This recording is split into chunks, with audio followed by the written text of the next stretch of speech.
एक लड़का जो पैदा तो हुआ था एक रॉयल फैमिली में, लेकिन उसकी जिंदगी एक नौकर से भी ज्यादा बेकार बना दी गई थी। ये कहानी एक इन ली की जिसे उसके अपने पिता ने कब का भुला दिया था, जिसे उसके भाई नकारा कहकर जलील करते थे और रहने के लिए उसे एक सुअर के बाड़े जैसा टूटा फूटा कमरा दे दिया गया था। पूरी दुनिया का मानना था कि ये लड़का जिंदगी में कभी कुछ नहीं कर पाएगा। सबके लिए वो सिर्फ एक वेस्ट था, एक ऐसा बोझ जिसे बस मरने के लिए छोड़ दिया गया हो। लेकिन दोस्तों, किस्मत कब पलट जाए कोई नहीं जानता। जिस दिन उसके गले का वो पुराना नेकलेस टूटा, उसी दिन उसकी जिंदगी ने नया मोड़ ले लिया। जो चीजें लोग कूड़े में फेंक देते थे, वही वेस्ट पिल्स इस लड़के के लिए खजाना बन गई। और यहीं से शुरू होता है जीरो से हीरो बनने का वो सफर, जहाँ एक बेकार समझा जाने वाला लड़का अपनी ताकत से उन सब का घमंड तोड़ देता है जिन्होंने कभी उसे रुलाया था। अब सवाल ये है कि कैसे गुड फॉर नथिंग पूरी दुनिया का सबसे ताकतवर एम्परर बन गया, और क्या किनली अपने ही परिवार से अपना हक वापस छीन पाएगा। ये कहानी सिर्फ पावर की नहीं है, ये कहानी है रिवेंज, एक्शन और एक धमाकेदार कमबैक की। तो कुर्सी की पेटी बांध लीजिए, क्योंकि किनली का असली खेल अब शुरू होने वाला है। कहानी की शुरुआत किन फैमिली के आलिशान घर के मेन गेट से होती है। आज का दिन बेहद खास है,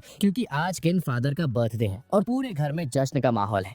इसी भीड़ भाड़ और खुशी से दूर हम घर के सबसे छोटे बेटे किन ली को देखते हैं, जो दरवाजे के बाहर अकेला खड़ा होता है।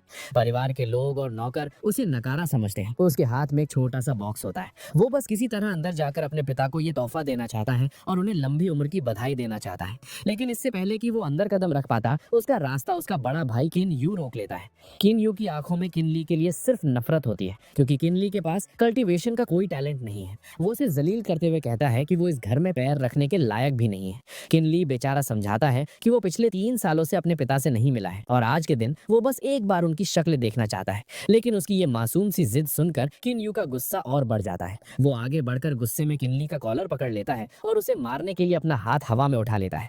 ठीक उसी वक्त वहाँ एक दमदार एंट्री होती है किन ली के दूसरे भाई किन फेंग की। वो तुरंत बीच में आकर किन यू को रोक देता है। वो बेहद ठंडे लेकिन सख्त लहजे में किन यू को चेतावनी देता है कि वो उनके ठहरे छोटे भाई को बुली करने की कोशिश न करे। किन फेंग का खौफनाक ऑरा देखकर किन यू की हालत खराब हो जाती है। वो बुरी तरह डर जाता है और चुपचाप अपना सर झुकाकर माफी मांग लेता है। जब किन यू वहां से चला जाता है, तब किन फेंग मुड़ता है और किन ली के हाथ में उस छोटे बॉक्स के बारे में पूछता है, जो दरअसल उनके पिता के लिए बर्थडे गिफ्ट होता है। वो बड़े प्यार और नर्म आवाज में किन ली को समझाता है कि इस वक्त उनके पिता बड़े बड़े इमॉर्टल एल्डर्स के स्वागत में बहुत बिजी हैं और अभी उससे नहीं मिल सके, इसलिए वो उसे दुखी न होने की सलाह देता है। ये सुनकर किनली का दिल टूट जाता है। वो अपना सर झुका लेता है और हल्की लेकिन दर्द भरी आवाज में पूछता है, क्या पिताजी मुझे भूल चुके हैं? ये सवाल सुनकर किन फेंग के पास कोई जवाब नहीं होता। वो बस किनली को दिलासा देता है, लेकिन अपने दिल का दुख अपने अंदर ही दबा लेता है। जब वो किनली को वहां से विदा करता है, तो वो मन ही मन सोचता है, छोटे ली, इसमें पिता को दोष मत देना, बल्कि इस कल्टीवेशन प्लान को दोष दो जो इतना पत्थर दिल हो चुका है। यहाँ से निकलने के बाद किनली एक दूसरे रास्ते से वापस जा रहा होता है, लेकिन उसका बुरा वक्त यहाँ भी उसका पीछा नहीं छोड़ता। रास्ते में उसे किन फैमिली के कुछ अमीर यंग मास्टर्स का ग्रुप मिल जाता है। वो सब किनली को देखते ही जोर जोर से हंसने लगते हैं और उसका मजाक उड़ाते हुए कहते हैं कि देखो ये नकारा इंसान कितना बेशर्म है, जो हर साल बर्थडे पार्टी में मुंह उठा के चला आता है। उनकी कड़वी बातें सुनकर किनली का खून खौल उठता है। वो गुस्से में अपनी मुट्ठी बंद कर लेता है और पलटकर जवाब देने के लिए तैयार होता है। उसका छोटा सा हाथ गुस्से में कांप रहा होता है और वो उन्हें पंच मारने ही वाला होता है, लेकिन आखिर में वो अपनी मजबूरी समझ जाता है।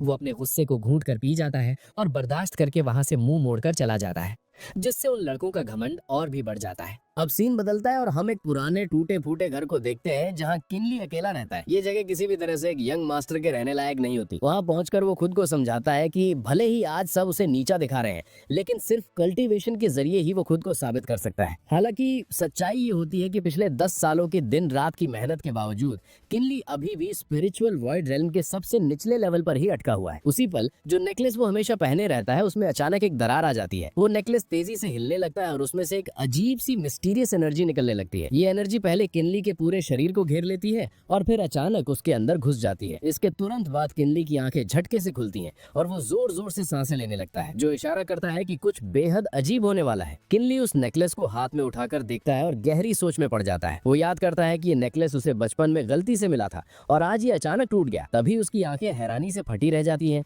क्योंकि उसकी नजरों के ठीक सामने हवा में एक अजीब सा सर्कल बन जाता है। वो हैरानी से सोचता है कि ये क्या चीज है, और तभी उसे समझ आता है कि क्या ये वही बॉटल नेक है जिसके बारे में उसके भाई किनफैंग ने बताया था। किनली खुद को शांत करने की कोशिश करता है और सोचता है कि नहीं, उसे अभी एक्साइटमेंट में कंट्रोल नहीं खोना चाहिए। वो तुरंत अपनी जेब से एक शीशी निकालता है और उसमें से कुछ की गैदरिंग पिल्स अपनी हथेली पर रखता है। उन 2 पिल्स को देखते हुए वो मन में सोचता है कि दूसरे भाई ने कहा था कि अगर मैं कभी बॉटल नेक पर पहुंचूं तो मुझे तुरंत ये 2 की गैदरिंग पिल्स खा लेनी चाहिए। लेकिन इससे पहले कि वो उन्हें खा पाता, उसके हाथ में रखी वो दोनों पिल्स अचानक बदलने लगती हैं। वो पिल्स अपने आप आसपास की इम्प्योर की को सोखने लगती हैं और पिल्स के अंदर की सारी इम्प्योरिटीज बाहर निकलने लगती हैं। किनली एक पिल को उठाकर देखता है और पाता है कि वो अब एक पूरी तरह से प्योरिफाइड की गैदरिंग पिल बन चुकी है। वो हैरानी से सोचता है कि क्या इस नेकलेस के स्पिरिट पैटर्न में मेडिसिनल पिल्स को प्योरीफाई करने की ताकत है। बिना वक्त गवाए वो उन दोनों पिल्स को अपने मुंह में डाल लेता है। इसके बाद किनली अपनी आंखें बंद करता है और अपनी एनर्जी को सर्कुलेट करना शुरू कर देता है। वो अपने कल्टीवेशन मेथड को एक्टिवेट करता है, स्पिरिचुअल की को कंट्रोल करता है और उन पिल्स के असर को एब्जॉर्ब करता है। और इसी के साथ एक लंबे अरसे के बाद वो उस बॉटल नेक को तोड़ देता है। अगले दिन सुबह होते ही एक नौकर किनली के दरवाजे पर दस्तक देता है। वो नौकर बेहद घमंडी लहजे में किनली को बताता है कि ओल्ड मास्टर का हुक्म है कि किनली अब 16 साल का हो गया है, इसलिए 3 महीने बाद उसे फार्मेसी जाकर काम में मदद करनी होगी। कमरे के अंदर से किनली जवाब देता है कि वो समझ गया। इस वक्त किनली अपने बिस्तर पर बैठा होता है और उसका दिल परेशान होता है। वो सोचता है कि फार्मेसी भेजने का मतलब है कि क्लैन सच में उसका कल्टीवेशन का रास्ता हमेशा के लिए काट देना चाहता है। वो अपने हाथों को बड़े दुख भरी नजरों से देखता है और सोचता है कि भले ही उसने अभी अभी स्पिरिचुअल वॉइड रेल्म की दूसरी लेयर पर ब्रेक थ्रू किया है, लेकिन शायद अब बहुत देर हो चुकी है। हालांकि तभी उसे ख्याल आता है कि अब जब स्पिरिट पैटर्न में मेडिसिनल पिल्स को प्योरीफाई करने का असर है, तो 3 महीने बाद फार्मेसी में मदद करना उसके लिए इसे यूज करने का एक अच्छा मौका हो सकता है। इसके बाद सीन बदलता है जहां किनियो की घबराई हुई आवाज गूंजती है। वो गुस्से में अपनी माँ से पूछता है कि किनली फार्मेसी आ रहा है तो अब वो लोग क्या करें। वो कहता है कि भले ही किनली नकारा है और वो बेवकूफ नहीं है। वो डरता है कि अगर किनली ने पिता को बता दिया कि वो लोग फार्मेसी में क्या कर रहे हैं तो मुसीबत हो जाएगी। ये सुनकर किनियो की माँ गुस्से में टेबल पर हाथ मारती है और उसे बेकार चीज कहती है। वो पूछती है कि वो किस बात से डर रहा है। वो उसे समझाती है कि वो बस अपने मामा को बता दे कि वो किनली के आने का इंतजार करे और उसे ऐसा सबक सिखाए कि उसे वहाँ चैन की एक सांस भी न मिले। किनियो ये सुनकर खुश हो जाता है और हाँ में जवाब देता है। 3 महीने बाद किनली किन फैमिली की फार्मेसी पहुंचता है और हाथ जोड़कर मैनेजर जियांग को नमस्ते करता है और बताता है कि वो आज वहां रिपोर्ट करने आया है। इससे पहले कि वो अपनी बात पूरी कर पाता, मैनेजर जियांग उसे बीच में ही टोक देता है। अंदर ही अंदर वो बूढ़ा आदमी किन यू के ऑर्डर्स याद करता है कि उस नकारा तेहवे का अच्छे से स्वागत करना है, लेकिन बाहर से वो शांत रहने का दिखावा करता है और 13वें यंग मास्टर का स्वागत करता है। मैनेजर जियांग खुशी से मुड़ता है और अपने बेटे सेकंड सन को ऑर्डर देता है कि वो 13वें यंग मास्टर को उनके कमरे में ले जाए। सेकंड सन धीमी आवाज में किन ली को रास्ता दिखाता है और उसे आराम करने वाली जगह ले जाता है। वो एक दरवाजे के सामने रुकते हैं और सेकंड सन कहता है कि वही उनका रेजिडेंस है और दरवाजा खोल देता है। किनली अंदर का नजारा देखकर सदमे में आ जाता है। वो कमरा किसी टूटे फूटे घर जैसा होता है जहां फर्नीचर बिखरा पड़ा होता है, जो किसी इंसान के रहने लायक बिल्कुल नहीं लगता। वो नौकर किनली के एक्सप्रेशन पर ध्यान नहीं देता और दिखावे के लिए कहता है कि वो उनका सामान अंदर रख देता है। तभी पीछे से एक आवाज आती है जो सेकंड सन को पुकारती है।